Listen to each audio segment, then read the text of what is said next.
ஏன்னா நான் வெங்காயம் பண்ணும்பொழுது சரியா அங்கீகாரம் இல்லாம ரொம்ப கேஷுவலா ரிலீஸ் பண்ணிட்டு மக்கள்கிட்ட போய் சேரவே இல்லை. ஒரு 2-3 நாள்லயே எல்லா தியேட்டர்ல இருந்து தூக்கிட்டாங்க. எக்ஸ்பீரியன்ஸ் எல்லாம் கேட்டுட்டு மிஸ்கின் அண்ணன் சொன்னாரு, இந்த படம் எடுத்த விதத்திலேயே ஒரு பயங்கரமான கதை இருக்கு, சுவாரஸ்யமான கதை இருக்கு, இதையே நான் ஒரு டாக்குமெண்ட்ரி மாதிரி ஒரு படம் மாதிரி பண்ணணும்னு எனக்கு ஒரு ஆசையா இருக்கு அப்படின்னு சொல்லியிருப்பாரு மிஸ்கின். இப்போ ஒரு தவமாய் தவம் இருந்த படம் ஒரு ஒரு சொல்ல மறந்த கதைய காமெடியா பண்ணா எப்படி இருக்கும்? வெங்காயம் படம் எப்படி எடுத்தோம் அப்படிங்கிறது தான் கதையே. ஏன் அதுல ஒரு கதையை எல்லா படமும் தான் எடுக்கிறாங்க, அதுக்குள்ள என்ன ஒரு கதை இருக்கும் அப்படின்னு நீங்க நினைக்கலாம். எல்லா படமும் எடுக்கிறாங்க. தாத்தாக்கள் பாட்டிகள்ல உண்மையாவே அப்படிதான். இப்போ நீங்க ஊருக்கு ஒரு விரவு கட்டை எடுத்துட்டு போற மாதிரி தான் ட்ரைபேடு லைட் ஸ்டாண்ட் எல்லாம் தூக்கிட்டு போனாங்க ஷூட்டிங். எனக்கு ஒரு சேரன் கிடைச்சாரு, வெங்காயம் படத்துக்கு ஒரு சேரன் கிடைச்சாரு. அப்படி நீங்க இந்த மாதிரி சின்ன படங்களுக்கு பாருங்க, ஒவ்வொரு படத்துலயும் ஒரு சேரன் இருப்பாரு. நீங்க கடைசி விவசாயில விஜய் சேதுபதினு ஒரு சேரன் இருந்தார். நீங்க காக்கா முட்டையில தனுஷ்னு ஒரு சேரன் இருந்தார். தரமே உணவாய் என்றும் அபூர்வா.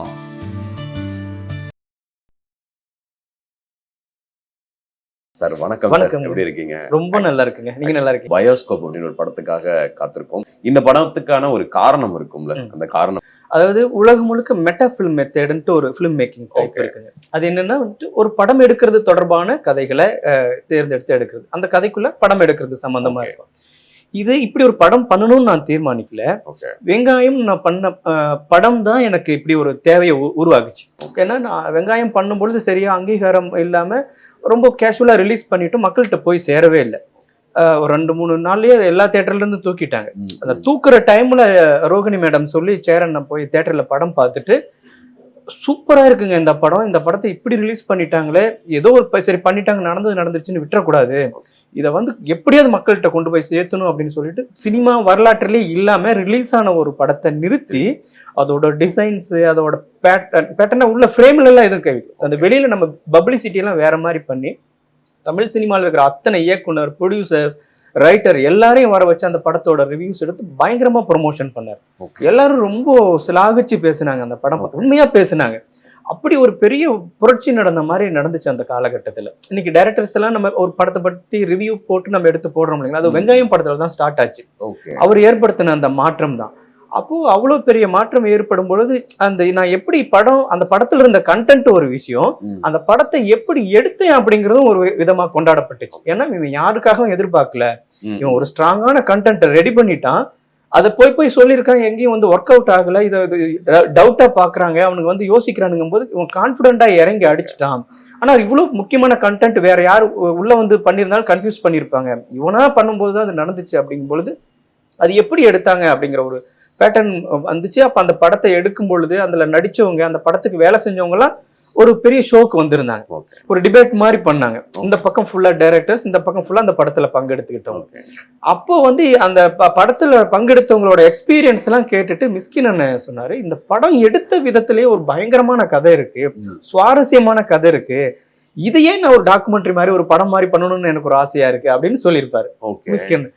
அப்புறம் அவர் பண்ணுவார் அப்படின்னு நினைச்சா அவர் வேற படங்கள்ல அவரு போயிட்டதுனால என்ன சரி நம்மளே பண்ணலாம் அப்படின்னு தோணுச்சு. ஏன்னா அந்த ஷோல அவங்ககிட்ட டைரக்டா நம்ம சொன்னதை தாண்டி இன்னும் எக்கச்சக்கமான எக்ஸ்பீரியன்ஸ் நம்மகிட்ட இருக்கு. அதையெல்லாம் ஆர்டர் பண்ணும்போது சூப்பரான ஒரு ஸ்கிரீன் பிளே, சூப்பரான ஒரு எமோஷனல் கண்டென்ட் ஒன்று கிரியேட் ஆச்சு. அது அடுத்தது தமிழ் சினிமாவில் வெங்காயம் எப்படி ஒரு புதுசான ஒரு அட்டெம்ப்ட் எடுத்தோமோ அதை எப்படி எடுத்தோம் அப்படிங்கிறதே ஒரு அட்டெம்ப்ட் பண்ணனா செம்மையா இருக்கும் அப்படின்னு வந்துச்சு. நினைச்ச மாதிரியே படமும் ரொம்ப செம்மையா ஒர்க் அவுட் ஆச்சு. ஏன்னா வெங்காயம்ல ஒரு சின்ன ஒரு சீரியஸ்னஸ் இருக்கும், ஒரு ஸ்ட்ராங்கான ஒரு அட்டெம்ப்ட் இருக்கும். அதே மாதிரி சீரியஸா பண்ணிட வேண்டாம். இப்போ ஒரு தவமாய் தவம் இருந்த படம் ஒரு ஒரு சொல்ல மறந்த கதைய காமெடியா பண்ணா எப்படி இருக்கும், அந்த மேக்கிங் அப்படிங்கிற மாதிரி அந்த சீரியஸ் அட்டெம்ப்ட் டோட்டலா சிரிச்சுக்கிட்டே 2 மணி நேரமும் சிரிச்சுக்கிட்டே ஒரு விஷயத்த சீரியஸ் அட்டெம்ப்ட் எப்படி பண்ணாங்கன்னு பார்த்தா எப்படி இருக்கும். அப்படி ஒரு பேட்டர்ன்ல பண்ணலாம். அதே மாதிரி இதை பண்ணிடக்கூடாது, டோட்டலா ஆப்போசிட்டா இருக்கும் அப்படின்ட்டு ஒரு ஸ்கிரீன் பிளே மெத்தட்ல இதை பண்ணணும். ரொம்ப சூப்பரா ஒர்க் அவுட் ஆச்சு. அதுதான் அந்த பயோஸ்கோப். ஆமா, வெங்காயம் படம் எப்படி எடுத்தோம் அப்படிங்கிறது தான் கதையே. ஏன் அதுல ஒரு கதையை எல்லா படமும் தான் எடுக்கிறாங்க, அதுக்குள்ள என்ன ஒரு கதை இருக்கும் அப்படின்னு நீங்க நினைக்கலாம். எல்லா படமும் எடுக்கிறாங்க. இங்க எல்லாமே வந்து ஒரு டெக்னீஷியன் இருப்பாங்க, ஒரு கேமராமேன் இருப்பாங்க. அது எதுக்கு எப்படி ஆரம்பிச்சதோ சினிமாக்குன்னு ஒரு லாஜிக்கோட இருக்கும் இல்லைங்களா, அந்த லாஜிக் எதுவுமே இருக்காது. டோட்டலா வில்லேஜ் பீப்புள் தான் இதுல டெக்னீசியன்ஸ். வெங்காயம் படம் எடுக்கும் பொழுது ஓகே கேமரா இப்ப நீங்க ஒரு பாஸ்போர்ட் சைஸ் கேமரா எடுக்கணும்னா கூட அவங்க உட்கார்றது இப்படி இப்படி இப்படி இப்படி அப்படி ஒரு சின்ன ஒரு நர்வஸ் இருக்குல்ல. அப்படி இருக்கிற மக்கள் ஒரு ஃபியூச்சர் ஃபிலிம் பண்ணக்கூடிய கேமராவை எப்படி ஹேண்டில் பண்ணாங்க, crane movement, trolley movement, exposures, lighting, எல்லா டெக்னீசியன்ஸ் பண்ற ஒர்க்கையும் பண்ணி ஒரு வில்லேஜ் பீப்புள் எப்படி ஒரு படத்தை உருவாக்குறாங்க. இப்போ லகான்ல வந்து ஒரு கிரிக்கெட்டை பத்தி எதுவுமே தெரியாத வில்லேஜ் பீப்புள் வந்து கிரிக்கெட் விளையாடி ஒரு ஜெயிப்பாங்க இல்லைங்களா. அந்த மாதிரி இந்த மக்கள் எப்படி ஒரு படம் பண்ணாங்க, அது வெளியாகி சமூகத்துல என்ன மாதிரியான தாக்கத்தை ஏற்படுத்துச்சு அப்படிங்கிறது தான் இதோட கதை. அதனாலதான் இது ஒரு படமா பண்ற அளவுக்கு ஒரு வித்தியாசமான கதையா இருந்துச்சு அதோட பேக்ட்ராப்ல. ஓகே அப்போ அதை கிரியேட் பண்ணி அதை கதையா பண்ணும்போது இப்போ இந்த படமும் புதுசா இருக்கு பாக்குறவங்களுக்கு. ஓகே இது புதுசு இல்ல, படம் பண்றதே புதுசு, எப்படி பண்ணாங்கிறது ரொம்ப புதுசா இருக்குன்னு பாக்குறவங்க சொல்றாங்க, அப்ரிஷியேட் பண்றாங்க. ஸோ இப்போ இருக்கிற டேரக்டர்ஸ் எல்லாரையும் வந்துச்சு ஒரு படத்தை வந்து ப்ரொமோட் பண்றாங்க. உங்களுடைய முதல் படத்துக்கு அது அவ்வளோ பெரிய விஷயம் பண்ணது பெரிய விஷயம் தான். ஆனா அதுக்கப்புறம் வந்து நீங்க சொன்ன மாதிரியான ரீச் கிடைச்சதா சார் படத்துக்கு? ஆமாங்க, நம்ம தமிழ்நாட்டில் இருக்க அத்தனை டைரக்டரும் வந்து ஒரு படத்தை ப்ரொமோட் பண்றாங்கன்னா அந்த படம் அப்போ அதுதான் முதல். அதுக்கப்புறம் ஆடியன்ஸ் புல்லிங் ஆச்சு. ஆமா, ஒரு பெரிய சேனல்ல வந்து சேட்டலைட் வாங்கினாங்க. ஓகே அது ஏன்னா இப்போ படங்களுக்கு வந்து சேட்டலைட் தானே ஊர்ல வில்லேஜில் இருக்கிற மக்களுக்கும் போய் சேரக்கூடியது. அது அடிக்கடி படம் போடுவாங்க. அந்த படம் வந்து தியேட்ரிக்கலா பாக்ஸ் ஆஃபீஸ் ஹிட்டா இல்லையா மக்களை போய் சேர்ற அளவுக்கான வேலைகள் அப்ப நடந்துச்சு. அது ஒரு பெரிய மாற்றம் தான். இல்லைன்னா அப்படி ஒரு படம் வந்து யாருக்குமே தெரியாம போயிடும். அது போக இருக்க வேண்டிய இடத்த கம்பேர் பண்ணும்போது இது பயங்கரமான ரீச் அப்படின்னு தான் நம்ம எடுத்துக்கோம். Okay sir. ஸோ உங்களுடைய விஷயங்களை பற்றி நாங்கள் வெளியில விசாரிக்கும் போது ஒன் அப்படின்னு சொல்லிட்டு ஒரு படம் பண்ணியிருக்கிறீங்களா, அதில் முழுக்க முழுக்க நீங்கள் தான் வந்து அதில் நடிச்சிருக்கிறீங்க அப்படின்றதாகவும், அதில் வந்து பார்த்தீங்கன்னா கேன்ஸ் வர அந்த படத்துடைய சில ப்ரோமோவோ டீசர் கட்டவோ காமிச்சதாகவும் கேள்விப்பட்டோம். ஸோ அதாங்க இப்போ உலகம் முழுக்க என்னன்னா இண்டிபெண்டன்ட் மூவிங்கிறது பெரிய அளவில் வந்துகிட்டு இருக்கு. ஏன்னா பெரிய பட்ஜெட் மூவிங்க என்ன அளவுக்கு தாக்கத்தை ஏற்படுத்தும் அதே மாதிரி இண்டிபெண்டன்ட் மூவியும் வந்து தாக்கத்தை ஏற்படுத்துது. இப்போ 100 கோடி 200 கோடி பணம் போட்டு எடுக்கக்கூடிய படங்கள்ல எடுக்க முடியாத பரிச்சார்த்த முயற்சிகள்லாம் கூட இண்டிபெண்டன்ட் மூவில படம் பண்ண முடியுது. அதுல சொல்ல முடியாத கருத்துகள், அதுல வந்து ஸ்ட்ராங்கா தைரியமா சொல்ல முடியாம இருக்கக்கூடிய விஷயங்கள் எல்லாம் இந்த சின்ன படங்கள்ல சொல்ல முடியுது. ஏன்னா இன்கேஸ் அந்த மேட்டர் எங்கேயாவது பிரச்சனை ஆயிடுச்சுன்னா கிட்டத்தட்ட 100 கோடி லாஸ். அதுக்கு எந்த ப்ரொடியூசரும் இன்வெஸ்டரும் அதுக்கு தயாரா இருக்க மாட்டாங்க. ஒரு சின்ன படத்துல பண்றோம் அப்படின்னா வரட்டுண்டா நம்ம சொல்ற கருத்தை ஸ்ட்ராங்கா சொல்லுவோம். அதுக்கான பிசினஸ் எங்கேயோ ஒண்ணு நடந்தா கூட நம்ம போட்ட காசு எடுத்துடலாங்கிற ஒரு தைரியம் எடுக்கும்போது அது ஒரு முக்கியமான மீடியமா நம்ம பாக்குறோம். இண்டிபெண்டன்ட் மூவி நம்ம அவ்வளவு கொண்டாட வேண்டிய ஒரு சூழல்ல இருக்கிறோம். ஏன்னா உலகம் முழுக்க படம் தொடங்குனதே, சினிமாங்கிற ஒரு மீடியம் தொடங்குனதே வந்து தொழில் புரட்சி காலத்துல மக்கள்கிட்ட விழிப்புணர்வு ஏற்படுது. அப்ப மக்கள்கிட்ட சில விஷயங்களை சொல்லணும் அப்படிங்கிற மீடியம் சினிமால எதுவா இருக்குன்னா இண்டிபெண்டன்ட் மெத்தேடில் தான் நம்ம சொல்ல முடியுது. அப்படிங்கும்போது அதை ப்ரொமோட் பண்ணணும்னு நினைச்சேன். ஏன்னா வெங்காயம் அப்படிதான் உருவாச்சு, அது போக வேண்டிய இடத்துக்கு போச்சு. இதையே நான் வந்து கமர்ஷியலா வேற மாதிரி பண்ணணும்னு நினைச்சேன்னா அந்த ரீச் கிடைச்சிருக்கேன். அப்போ அந்த இண்டிபெண்டன்ட் மூவியோட எக்ஸ்ட்ரீம் என்னவோ அதை நம்ம உலகத்துக்கு சொல்லிடணும் அப்படின்னு நான் நினைச்சேன். இப்படியும் படம் பண்ணலாம், சினிமாங்கிறது ஒரு கனவு உலகம்னு சொல்லுவாங்க, அது வந்து ஒரு மாய உலகம் அப்படின்னு சொல்லி ஏமாத்தி வச்சிருப்பாங்க. அதெல்லாம் இல்லை, நம்ம கூட இருக்கு. நீங்க இலக்கியம்ங்கிறது யாரோ அறிவாளிகள் மெத்த படிச்சவர்கள் வந்து ரொம்ப பிஹெச்டி பண்ணவங்களுக்கு தான் இலக்கியம் கை வரும் அப்படின்னு ஒரு நம்பிக்கை இருந்துச்சு இல்லைங்களா. அப்படி இல்லை, நானும் எழுதுவேன், எனக்கு தெரிஞ்ச எக்ஸ்பீரியன்ஸ் எழுதும் அப்படின்ட்டு கீரா மாதிரியான எழுத்தாளர்கள் வந்தாங்க, பெருமாள் முருகன், கண்மணி குணசேகரன் மாதிரியான எழுத்தாளர்கள் வந்து இலக்கியத்தை வந்து உன் பக்கத்துல இருக்கிறதாண்ட இலக்கியம் அப்படின்னு சொன்னாங்க இல்லைங்களா. அதை நான் சினிமாவில் நான் சொல்றேன், நீங்க இப்படி ஃப்ரேம் வைக்கணும், இப்படிதான் நீங்க வந்து லைட் பண்ண இருக்கட்டும், அப்படி படங்கள் எடுங்க, அதுக்கான ஆடியன்ஸ் அப்படி பார்க்கட்டும். இதையெல்லாம் கைவிடாத ஒருத்தன், இதெல்லாம் கிடைக்கப்பெறாத ஒருத்தன், என்கிட்ட ஸ்ட்ராங்கான கண்டென்ட் இருக்குங்க, நான் அதை சொல்லியே தீரணும்னு நினைக்கிற தவிப்போட ஒருத்தர் இருக்கேன், சொல்லட்டும், சின்ன சின்ன தவறுகள் இருந்தா கூட அந்த கருத்துக்காக நீங்க மன்னிச்சு விடுங்க, அப்படியே போக போக அவன் வந்து கத்துப்பான் அப்படிங்கிறத நான் நினைக்கிறேன். அப்போ அந்த இண்டிபெண்டன்ட் மூவி எடுக்கிறவங்களை வந்து நம்ம என்கரேஜ் பண்ணணும் அப்படிங்கிறதும் என்னோட ஆள் மனசுல இருக்கிற விஷயம். அப்போ வெங்காயம் படம் பண்ண மாதிரி மேக்ஸிமம் எதெல்லாம் என்னால் பண்ண முடியும்னா, நான் பேசிக்காக நான் மல்டிமீடியா முடிச்சுட்டு தான் நான் சினிமாவுக்கு வந்தேன். அப்போ என்னால் ஒட்டுமொத்தமாகவே ஒரு முழு படத்தை பண்ண முடியும் அப்படிங்கிற கான்ஃபிடென்ட் வந்துச்சு இந்த வெங்காயம் படம் கொடுத்த வெற்றி. அப்போது தனி மனிதனா ஒரு படத்தை பண்ணணும். அது ஒன்று.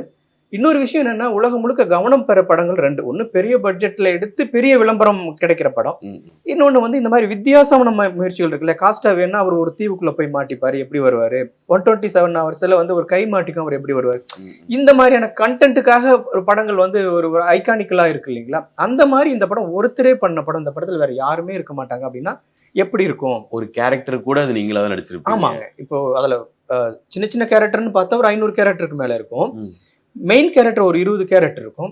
எல்லாமே நான் தான் பண்ணியிருப்பேன். 20 கேரக்டர். ஆமா ஆமா ஆமா. அது எல்லாமே நான் தான் பண்ணியிருப்பேன். கமல் சாருக்கு அப்புறமா தசாவதாரம்னா 10ன்னு சொல்லுவாங்க. அது 20 என்னன்னா அப்படியும் நம்ம கம்பேர் பண்ண முடியாது. ஏன்னா கமல் சார் பண்ணாருன்னா ஒரு கேமராமேன் முன்னாடி இருந்து அதுக்கான ட்ராக் பண்ணியிருப்பாரு இல்லைங்களா? கேமராவை ட்ராக் பண்ணி டூயல் கேரக்டர் எடுத்துடலாம். அதுல கேமராமேனும் யாரும் இருக்க மாட்டாங்க, ட்ராலி ஆப்ரேட் பண்றதுக்கு யாரும், நானே தான் கேமராவை மூவ் பண்ணுவேன். ஆனா அது மூவ்மெண்ட்ல தான் இருக்கும். நீங்க ஸ்டெடி கேமரால வந்து ஒரு டூயல் கேரக்டரோ ஒரு 3 ரோலோ பண்றது ரொம்ப ஈஸி. ஒருத்தங்க நின்று பேசிட்டு இருப்பாங்க, 4 பேர் டிஸ்கஸ் பண்ணிட்டு இருப்பாங்க, நானே தான் 4 கேரக்டர்ல நின்று பேசிட்டு இருப்பேன், கேமரா மூவ்மெண்ட்ல இருக்கும். இதுக்கெல்லாம் நான் பிளான் பண்ணி அந்த மூவி எடுத்தேன். அப்புறம் நீங்க வந்து ஒரு கேரக்டர் டயலாக் அதெல்லாம் எப்படி நீங்க மென்ஷன் பண்ணி எப்படி அது அந்த டைமிங் நான் செட் பண்ணி வச்சுப்பேன். இத்தனாவது செகண்ட்ல இந்த கேரக்டர் பேசணும், அது வரைக்கும் இந்த கேரக்டர் வந்து ரியாக்ட் பண்ணணும். காஸ்டியூம் டக்குன்னு அந்த டியூரேஷன். ஆமா, அதெல்லாம் மிகப்பெரிய இன்டோர்ல இருக்கிற வரைக்கும் பெரிய சவாலா இல்லைங்க. அவுட்டோர்ல பெரிய பிரச்சனை என்னன்னா, அந்த காஸ்டியூம் மாத்துறதுக்குள்ள லைட் சேஞ்ச் ஆகும், கிளவுட் பொசிஷன் மாறிடும், விண்டோட ஸ்பீடு மாறும். நான் ஸ்பிளிட் பண்றேன் அப்படின்னா அது தெரிய ஆரம்பிச்சிடும். புரியுது. டெக்னிக்கலா தெரியும் வந்து உங்களுக்கு வந்து அது சேஞ்சஸ் ஆகும், விண்டோ தெரியும், கலர் மாறும், அந்த பொசிஷன்ல இங்க இருக்க கிளவுட் இல்லாம எம்டி ஸ்கையா இருக்கும், டக்குன்னு அடுத்த ஷாட் வரும்போது இங்க கிளவுட் மாறி இருக்கும். இப்போ நான் கிராப் பண்ணு அப்படிங்கும்போது முடியாது, அப்ப திரும்ப ரீடேக் போகணும். அது நீங்க ஒண்ணு ரீடேக் போனோம் அப்படின்னா இப்ப எடிட்டிங்ல உட்காரும் போது அதுக்கும் தனியா டிஐ இல்ல, என்ன டிஐ பண்ணீங்கனாலும் பொசிஷனை வந்து ஒன்றும் பண்ண முடியாது இல்ல. ஓகே, அப்ப நீங்க ஆர்டிபிஷியலா பண்ணீங்கன்னா அந்த ஒரு ஃப்ரேமுக்கு மட்டும் நம்ம சிஜி பண்ணோம்னா அதுவும் தப்பா தெரியும். இப்படியான சவால்கள் இருக்கும் இல்லைங்களா? இதையெல்லாம் தாண்டி எடுத்து கம்ப்ளீட் பண்ணி வச்சு படம் சூப்பரா வந்துருக்கு. பிப்ரவரியில ரிலீஸ் பண்ண போறோம். பிப்ரவரியில. அத ஏன்னா செகண்ட் ஹாஃப் ஃபுல்லா யூஎஸ்ல எடுத்திருக்கேன். ஒரே ஆள் நடிச்ச படம் அப்படின்னா அது வந்து ஏதோ ரொம்ப ட்ரையா இருக்கும், ஆர்ட் ஃபிலிம் மாதிரி. ஒரே ஆள்னா இப்ப இருக்கிற எங்களை மாதிரி ஆடியன்ஸுக்கு வந்து எல்லாம் தெரிஞ்சு ஒத்த செருப்பு அப்படின்னு ஒரு படம். ஸோ அவர் வந்து தனி மனிதனா வெறும் சவுண்ட் வச்சு படம் பண்ணிருப்பாரு.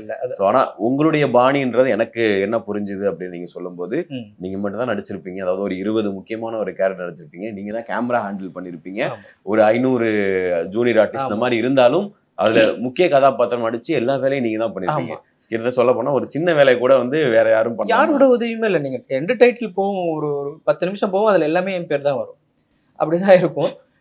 அதான் முக்கியமா ஸ்ட்ராங்கா நான் அதை சொல்றது என்னன்னா, நீங்க ஒத்த செருப்பு ரெஃபர் பண்ணீங்க இல்லைங்களா? அது என்னன்னா ஒரு சினிமாவை பத்தின நாலேஜ் இருக்கக்கூடிய ரொம்ப சினிமா லவ்வர்ஸ் இருக்காங்கல்ல, ஒரு டிஃப்ரெண்டான மூவி, வித்தியாசமான அட்டம்ப்டை பார்க்கணும், அவருக்கான ஆப்போசிட் கவுண்டர் டைலாக் நீங்களும் அஷ்யூம் பண்ணணும் யாரு அப்படிலாம் வந்து ரொம்ப நீங்க கஷ்டப்படவே தேவையில்லை. ஒரு ஸ்கூல் படிக்கிற சின்ன பையன் வந்தா கூட ஜாலியா என்ஜாய் பண்ற மாதிரியான ஒரு கமர்ஷியல் படத்தை தான் எடுக்கணும். நம்ம அட்டம்ப்ட் பண்ணணும், நம்ம ஒரு எக்ஸ்பெரிமெண்டலா பண்ணணுங்கிறது ஆடியன்ஸ்க்கு தெரியக்கூடாது, அது பேக் த ஸ்கிரீனா தான் இருக்கணும். அது நம்ம சொல்லும் போது தான் தெரியணுமே ஒழிய யூஸ்வலா ஒரு படமா பார்க்கும்போது யூஸ்வலான ஒரு படமா ஃபீல் பண்ணுவோம், என்ஜாய் பண்ணணும் அப்படின்னு நினைச்சுதான் அது எடுத்தேன். அதுதான் எனக்கு சவாலே. இல்லைன்னா நான் இன்னும் கொஞ்சம் ஈஸியா பண்ணிருக்க முடியும். ஒரு கமர்ஷியல் படம், ஒரு 500 பேர் இருக்கக்கூடிய ஒரு டீம் இருக்கக்கூடிய படத்தை தனியா எடுத்தா எப்படி இருக்கும் அப்படிங்கிற மாதிரி தான் இருக்கும். ஓகே, பயோஸ்கோப் உடைய ட்ரெய்லர்ல ஒரு டயலாக் வந்துச்சு, நாங்க எல்லா படங்கள்லயும் வந்து அந்த ஃபர்ஸ்ட் ஸ்டார்ட் ஆகும் நான் தான் முகேஷ் அப்படின்ற ஒரு விஷயத்த வந்து பாத்தீங்கன்னா நான் தான் ராஜ்குமார் அப்படின்ற ஒரு விஷயம் வந்து சொல்லியிருப்பீங்க, அது ஒரு டைரக்டராகவும் சொல்லியிருப்பீங்க. அது வரைக்கும் எனக்கு அந்த ட்ரெய்லர் பாக்குற முன்னாடி வரைக்கும் ஒரு கேஷுவலா வந்து பார்த்தேன். ஸோ டேரக்டர் பேர் ராஜ்குமார் அப்படின்றதே எனக்கு ஓ இந்த மனுஷன் எவரையும் சொல்லியிருக்கிறாரா அப்படின்ற மாதிரி இருந்தது. அது வந்து எங்க தாத்தா வந்து விறகு கட்ட இதெல்லாம் தூக்கி நான் வந்து படம் பிடிக்க போறேன், நானும் சினிமாக்காரன் அப்படின்னு சொல்ற விஷயங்களா இருக்கும். அது ரொம்ப யதார்த்தமா இருந்துச்சு நீங்க சொன்ன. இல்ல, இது ரியலா நடந்ததுதான் அப்படிங்கும்போது நம்ம எதையும் ஆர்டிபிஷியலா வைக்க வேண்டிய தேவையே இல்லை. இப்போ இது வந்து சும்மா நம்ம இப்போ ஒரு ஷூட்டிங் போறோம்னு வச்சுக்கோங்களேன், இப்போ தாத்தா பாட்டிக்கு ஒரு உடம்பு சரியில்லை, நம்ம அங்க படுத்துட்டு எனி டைம் சீரியஸாவே இருக்க மாட்டோம்ல. அப்போ வந்து நம்ம சும்மா அப்படி இருக்கும்போது நான் தான் ராஜ்குமார் அப்படின்ட்டு நம்ம ஒரு காமெடியா பேசிட்டு இருக்கிற டைம் தான். அப்போ நம்ம ஒரு படம் எடுத்த ஸ்ட்ரகிள் அதெல்லாம் தானே நம்ம மனசுல இருக்கு, அதோட வெளிப்பாடா அந்த மாதிரியான டயலாக்ஸ் வச்சிருப்போம். தாத்தாக்கள் பாட்டிக்கெல்லாம் உண்மையாவே அப்படிதான். இப்போ நீங்க ஊருக்கு ஒரு விரவு கட்டை எடுத்துட்டு போற மாதிரி தான் ட்ரைபேடு லைட் ஸ்டாண்ட் எல்லாம் தூக்கிட்டு போனாங்க ஷூட்டிங்க்கு. இப்போ நீங்க கேமராவை நம்ம இங்க நம்ம சென்னையில் ஒரு ப்ரொஃபஷனல் கேமரா பீப்புள் எங்க வைப்பாங்கன்னா ஒரு ஹார்ட் டிஸ்க்லயே ஒரு அதுக்குன்னு இருக்கிற ஒரு பாக்ஸ்ல வைப்போம். ஆனா எங்க பாட்டிட்டு கொடுத்தா கொண்டு போய் அடுக்கு பானைக்குள்ளதான் பாதுகாப்பா வைக்கும். இப்படிதான் சினிமாவை நம்ம ஹேண்டில் பண்ணி எடுத்தோம்.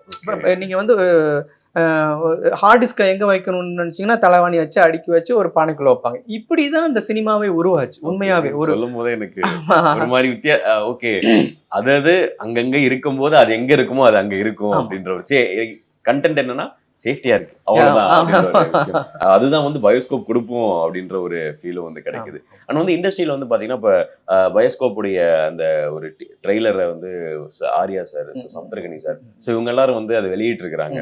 ஸோ ஒருத்தவருடைய ஒரு வளர்ச்சிக்கு வந்து இப்ப இண்டஸ்ட்ரி வந்து இவர் படமா அந்த வாழை படத்துல நடந்துச்சு, மொத்த தமிழ் சினிமாவுமே உட்காந்து வந்து அந்த படத்தை பத்தி பேசினாங்க. அது எப்படி இருக்கு? ஏன்னா நீங்க தான் ஸ்டார்ட் பண்ணீங்க, இருந்தாலும் அதனால கேட்கிறேன் நான். இல்ல அது நல்ல விஷயம் தானேங்க. இப்போ இப்ப எனக்கு ஒரு சேரன் கிடைச்சாரு. வெங்காயம் படத்துக்கு ஒரு சேரன் கிடைச்சாரு. அப்படி நீங்க இந்த மாதிரி சின்ன படங்களுக்கு பாருங்க, ஒவ்வொரு படத்துலயும் ஒவ்வொரு சேரன் இருப்பாரு. நீங்க கடைசி விவசாயில விஜய் சேதுபதினு ஒரு சேரன் இருந்தார். நீங்க காக்கா முட்டையில தனுஷ்னு ஒரு சேரன் இருந்தார். மேற்கு தொடர்ச்சி மலையில விஜய் சேதுபதி இருந்தார். இப்ப கொட்டுக்காளிக்கு சிவகார்த்திகேயன் ஒரு சேரன் இருந்தார்.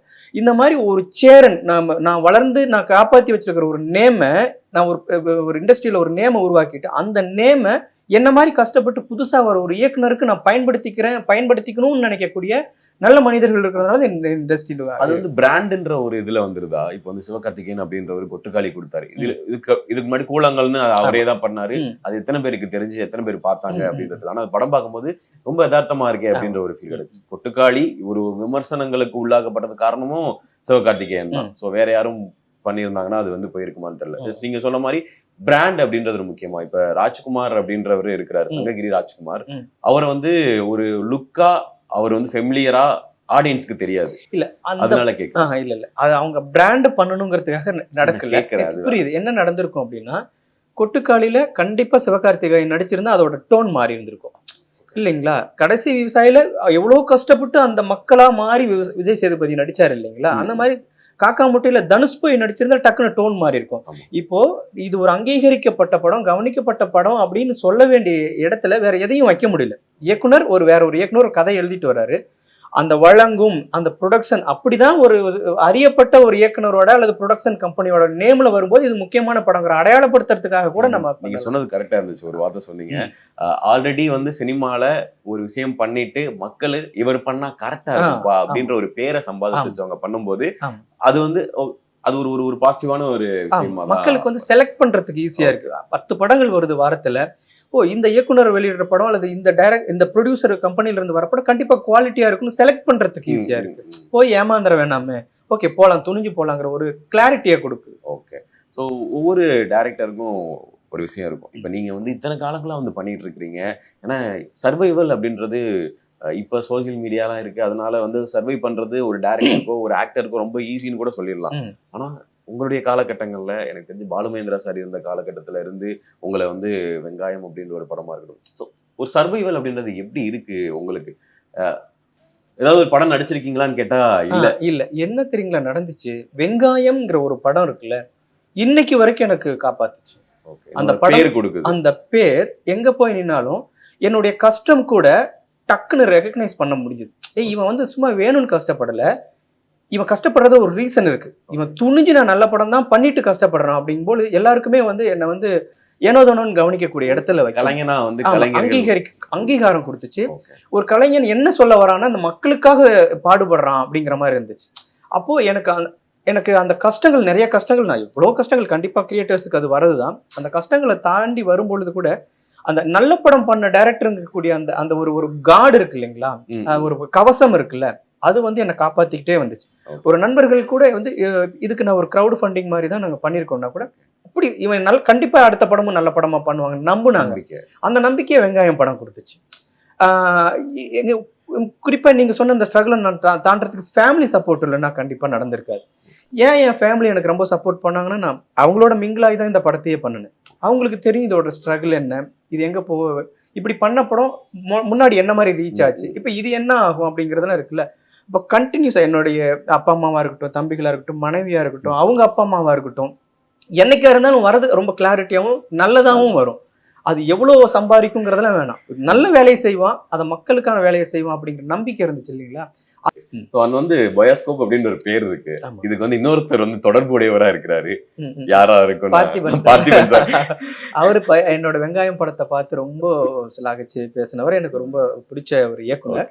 அவர் பயோஸ்கோப்னு இல்ல கம்பெனி, அவர் கம்பெனி நேம் தான் பயோஸ்கோப் ப்ரொடக்ஷன் அப்படின்ட்டு.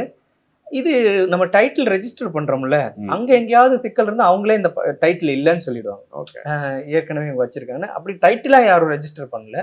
இந்த படத்துக்கு இந்த டைட்டில் ரொம்ப பொருந்தும்னு நினைச்சேன். ஏன்னா நம்ம சினிமாவை வந்து கிராமத்துக்கு கொண்டு போய் காட்டுனது பயாஸ்கோப் கருவி தானே. அந்த வயசுல பயாஸ்கோப்ல தான் படம் பார்ப்பாங்க. வில்லேஜ்ல எல்லாம் 10 பைசா 20 பைசா அப்படின்ட்டு. அப்போ அந்த மாதிரி இப்போ சினிமாவும் கிராமமும் மிங்கிள் ஆகக்கூடிய ஒரு டூல் அப்படிங்கிறனால இந்த பயாஸ்கோப்புங்கிறது ரொம்ப பொருத்தமா இருக்கு. நம்ம செய்யற வேலையை ரொம்ப சரியா செஞ்சிட்டோம்னா அது வரலாற்றுல பதிவு பண்ணப்பட்டுரும். அது ஒரு நாளுக்கு கொண்டாடப்படும் அப்படிங்கிறதா என்னோட கருத்து. நன்றிங்க, ரொம்ப நன்றி. தேங்க்யூ. தரமே உணவாய் என்றும் அபூர்வா.